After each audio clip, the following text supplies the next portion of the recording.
Salut les humains, bienvenue sur le MAG, et oui, votre humble serviteur, une fois de plus, en treillis Rangers, en mission commando, se trouve à Pleurtuis, cette fois-ci, une fois de plus, parce que on les suit aussi de très près, les incroyables comestibles.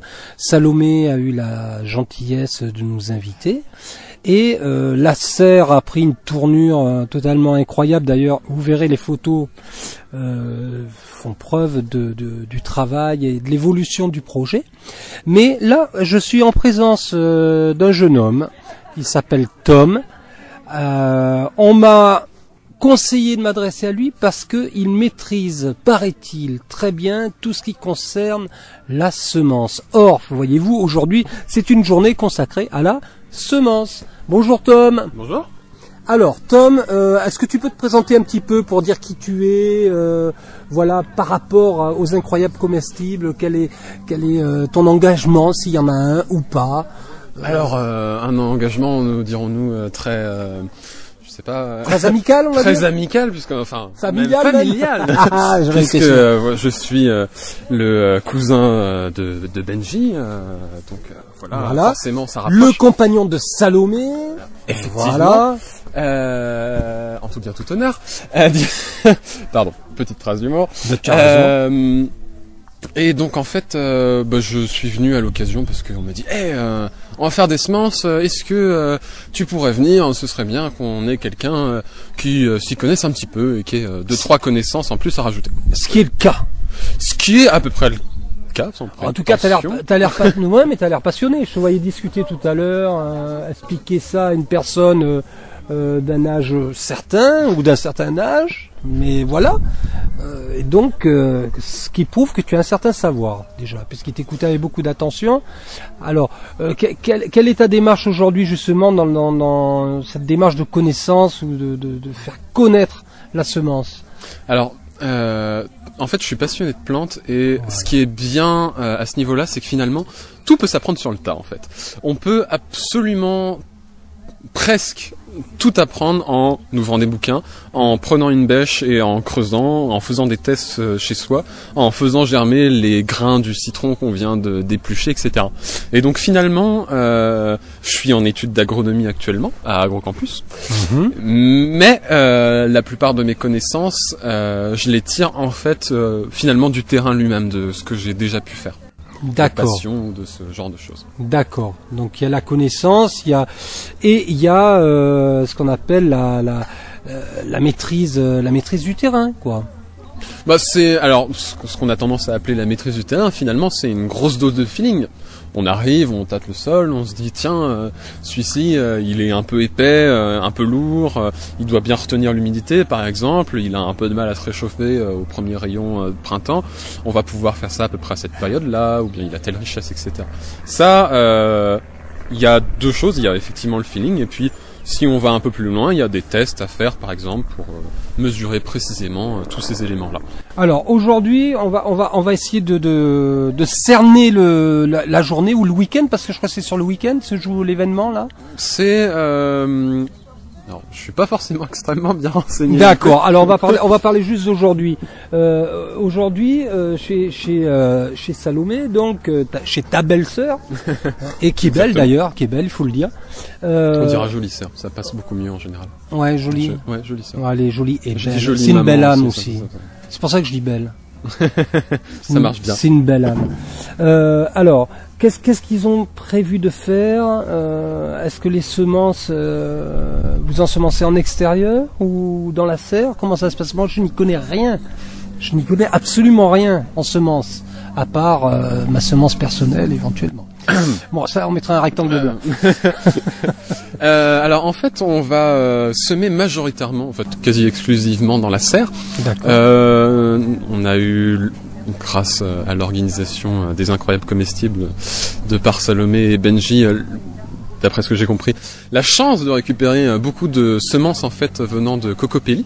D'accord. Donc pour ceux qui ne connaissent pas, c'est une association qui permet de récupérer, qui offre ou qui vend des graines de légumes anciens, de légumes botaniques, etc., de plantes souvent très intéressantes. Qu'on ne peut pas commercialiser, me semble-t-il. Alors, question piège. effectivement. Tu me vois venir là, tu me vois venir avec mes grands sabots. Je vous vois venir avec vos grands sabots. En fait, c'est assez compliqué en France la législation autour des semences. On ne peut pas vendre n'importe quoi, n'importe comment. Il y a ce qu'on appelle un catalogue. En fait, c'est un catalogue national qui dit voilà, vous pouvez vendre telle plante, telle plante, telle plante, telle plante, et les produits qui sont issus de ces plantes. Par exemple, si vous cultivez une tomate, vous êtes cultivateur. Vous voulez, dans les grandes lignes, hein, je simplifie, mais vous voulez vendre des tomates, vous achetez des graines, il faut que ces graines soient autorisées dans ce catalogue. Donc quand par exemple, quand Germe Grain crée une nouvelle variété, en fait ils doivent faire passer des tests et faire rentrer dans ce catalogue ces graines-là. Le souci pour les légumes anciens et toutes ces plantes-là, finalement, c'est que il faudrait qu'il y ait des gens à investir du temps et de l'argent pour que ces plantes aient, c'est pas un brevet en gros, mais c'est une autorisation. En fait. C'est incroyable quand même. On vit dans un drôle de monde. La terre nous fournit tout ce qu'il faut pour se nourrir, et il faut avoir l'autorisation de faire pousser et de reproduire ces plantes qui viennent de la terre, qui n'ont subi aucune mutation, enfin de la main de l'homme en tout cas, je présume. Alors c'est un, je m'égare. C'est un système qui a ses avantages et ses défauts. On voit effectivement tout de suite les défauts. Le défaut, c'est que si vous êtes agriculteur et vous dites tiens, je vais semer un légume ancien dont personne ne s'intéresse, dont je vais semer 4 mètres carrés parce que c'est marrant et que je vais le commercialiser, il pourra pas parce qu'il faudrait investir des milles et des milles pour que cette plante soit commercialisable, en tout cas ses produits ou ses graines. Et effectivement, c'est le gros problème de Cocopelli finalement de ce côté-là, de ce que j'en connais. L'avantage qu'on ne voit pas, c'est que finalement, c'est aussi un système qui, à la base, a été fait pour protéger les producteurs de graines et pour protéger les consommateurs après. Puisque finalement, les plantes qu'on vous vend, les produits qu'on vous vend, etc., sont labellisés, entre guillemets. On a vérifié qu'elles étaient intéressantes, qu'elles étaient... donc elles ont passé des tests, finalement. Et c'est assez important de ce côté-ci. Donc il faut pas non plus voir tout en blanc ou en noir. Je m'interroge parce que sur quels critères estime-t-il la validité de ce label? Voilà, c'est juste à ce niveau-là que ça me gêne un petit peu. Est-ce qu'il n'y aurait pas des entités extérieures qui feraient pression pour oui ou non labelliser Alors, décidément, j'ai mis des gros sabots, mais je ne dirai pas le nom de cette entité ou... Alors pour labelliser, enfin de trouver une autorisation, il y a 3 grands critères. J'espère qu'ils ne vont pas m'échapper au dernier moment. Il faut que votre plante, que vous soyez capable de, quand vous commercialisez la plante, que d'un lot à l'autre, ce soit toujours la même plante. Par exemple, vous vendez une variété de blé, votre agriculteur, il veut que le blé qui va semer une année, finalement, il ait les mêmes caractéristiques l'année d'après. Donc ça, c'est ce qui est la reproductibilité. Il faut que votre variété, elle soit unique. C'est-à-dire que si vous dites je vais créer une nouvelle variété, je veux qu'elle soit dans le catalogue, il faut que cette variété offre quelque chose de nouveau. Si il y a déjà une plante qui est identique, ça sert à rien. Complètement.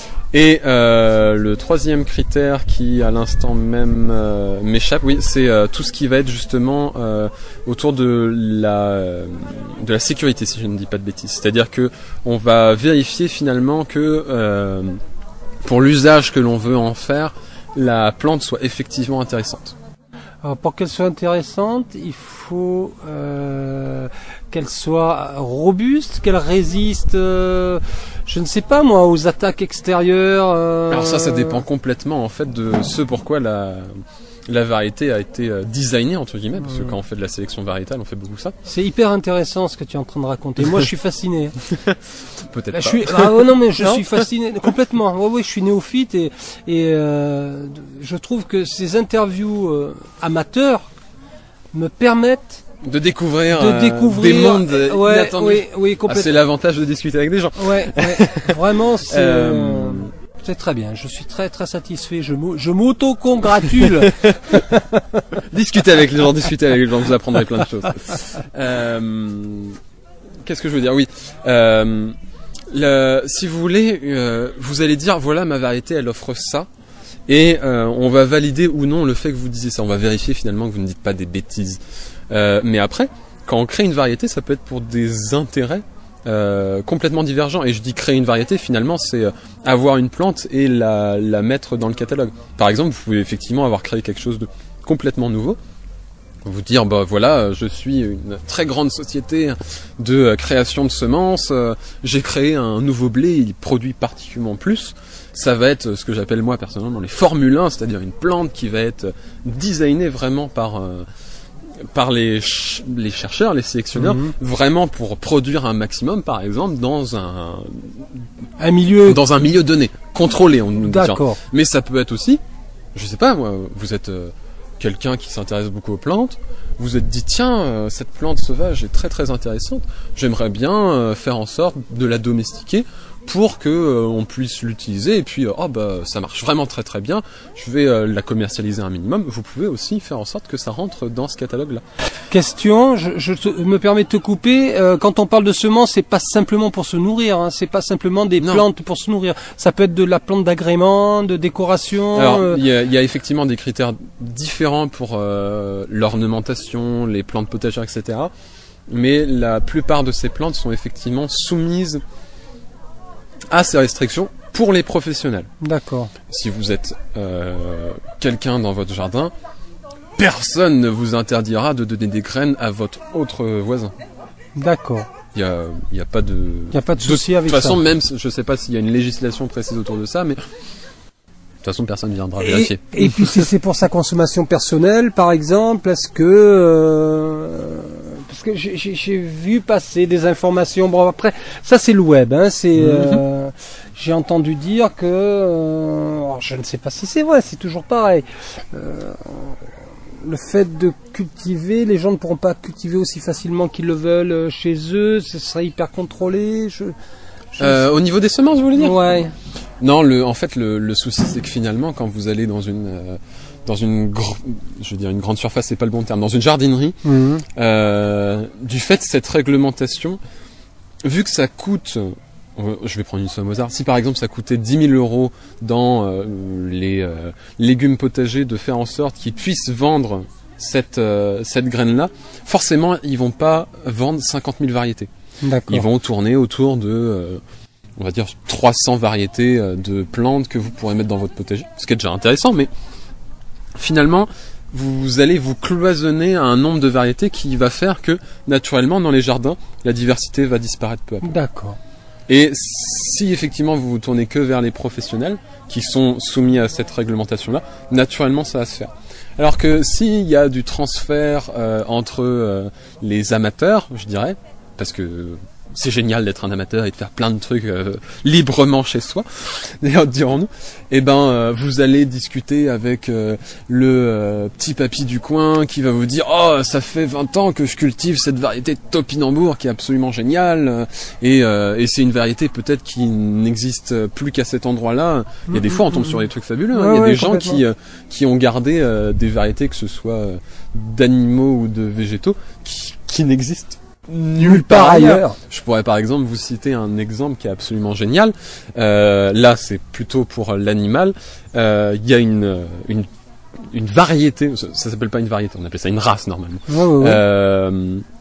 Au niveau des poules qu'on a redécouvert récemment, qui s'appelle je vais dire une bêtise, je crois que c'est le coucou de reine. Oui, c'est ça, c'est le coucou de reine, qui est une très belle poule, c'est très joli. Ça a une qualité une poule de viande. Non. Ça a une qualité de viande supérieure sans esprit. Tant pis pour les véganes. Et en fait, on s'est réintéressé à cette espèce-là, cette race-là, pardon, excusez-moi, alors que il n'y avait plus que 2-3 personnes à en faire l'élevage. Ah oui, en effet. Oui. Et alors ça pose des soucis après, parce que justement on se retrouve avec des animaux qui ont une grosse consanguinité parce qu'on n'avait plus que 2-3 on va dire 4-5 individus, et on repart de ça et on essaye de finalement retrouver quelque chose, mais il y a plein d'exemples comme ça de gens qui de derrière les fagots peuvent vous ressortir des variétés géniales. Excellent, excellent. Et alors, maintenant, je vais je vais poser une question tout à fait personnelle, qui t'est adressée à toi. Tes projets personnels, professionnels? Alors, finir mon diplôme d'ingénieur agronome, Ouais. sur le long terme, dirons-nous, puisque Ouais. j'ai 3 ans, enfin, ça arrivera à son terme normalement en 3 ans. L'année scolaire prochaine, justement, je ne serai que la moitié du temps à l'école, puisque le premier semestre, je pars au Vietnam, en fait. D'accord. Donc, je vais avoir justement l'occasion de découvrir des gens qui sont plus sur des plantes rustiques, niveau variété, et je vais justement faire de la sélection variétale. Est-ce qu'il t'arrive, est-ce que tu utilises les réseaux sociaux? Je déteste les réseaux sociaux. D'accord, très bien. Donc tu ne communiques que dans la vraie vie, si j'ai bien compris. Alors, j'utilise aussi des logiciels de chat, mais D'accord. c'est à peu près tout. Non, en mais fait. si par exemple il y a des personnes qui seraient intéressées de se mettre en rapport avec toi pour discuter d'une passion commune, en l'occurrence celle-ci, ou ils veulent te poser des questions parce que tu maîtrises bien ton sujet, est-ce qu'il y a une possibilité ou pas? Alors, oui, il y a mon adresse mail. Voilà, c'était une question, tu n'es pas obligé de répondre, et tu n'es pas obligé de donner ton email. Alors rassure-toi, ce n'est pas BFM, hein, c'est pas TF1 non plus, donc tu seras certainement pas envahi. Mais tu peux tomber sur des gens un petit peu, pointus comme toi, qui seraient. Oh, il y a plein de gens bien Tu sais plus quoi, pointus. on va faire simple. Les gens, ils contactent le mag contacte les incroyables comestibles, et puis ça se arrangera. Voilà. Effectivement, ça me paraît un meilleur plan. Ça fait des filtres, tu vois. Ouais. Voilà. Tu vois ce que je veux dire? Ça me paraît pas mal. En tout cas, Tom, super. Hein. Merci beaucoup pour Je vous en prie, c'est un cette plaisir. interview. Et puis, on va aller un petit peu déguster des gâteaux. Parce qu'il y a aussi des gâteaux aujourd'hui dans cette... Ah, c'est très convivial ouais, aujourd'hui. c'est super. Comme C'est une toujours. ambiance bonne Comme enfant. toujours ici. Merci à toi, Tom. À bientôt. De rien.